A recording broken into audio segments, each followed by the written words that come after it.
Masayang ibinalita ng Kameda Promotion na magkakaroon ng renewal ng kontrata itong si John Real Casimero sa ilalim ng kanilang promotion na kung saan ay panibagong 3-fight contract ang inaasahan na ibibigay dito sa ating kababayan. Para po sa kalaman na lahat ay meron na lamang pong isang laban pa na natitira itong si John Real Casimero para sa unang kontrata nito sa Kameda Promotion. At pagkatapos po nito ay magkakaroon po ng renewal ng kontrata. At mula dito ay tatlong malalaking laban na ang inaasahan na ibibigay dito sa ating kababayan. At ang dalawa po sa mga bigating laban na ibibigay kay Casimero kontra nga po dito kay Luis Nery at Naoya Inoue.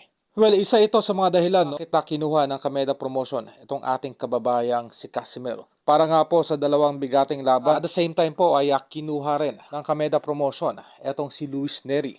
Kumbaga ang dalawang fighters po ay paglalabanin, garantisado, nitong si Koki Kameda. Para magkaroon ng demand kung sakaling matalo nga ni Cuadro Alas itong si Luis Nery na may kasaang laban nitong si Alas kontra Naoya Inoue. Ito yung marketing strategy nitong si Koki Kameda. Kaya sabay po nitong kinuha sina Casimero at Luis Nery. At dito ay obviously ay panig itong si Koki Kameda na maipanalo ni Cuadro Alas ang laban nito kontra kay Nery para magkaroon ng isang malaking demand na makalaban ni Alas itong si Naoya Inoue. Ito yung isa sa mga objectives ng Kameda Promotion. Kaya walang pagdadalawang isip na kinuha nito si Cuadro Alas. At dito ay payag anytime itong si Cuadro Alas na magkaroon ng bigating laban. Isa nga po dito yung hinihingi na ni Cuadro Alas na ibigay na agad itong si Luis Nery sa unang bahagi ng taong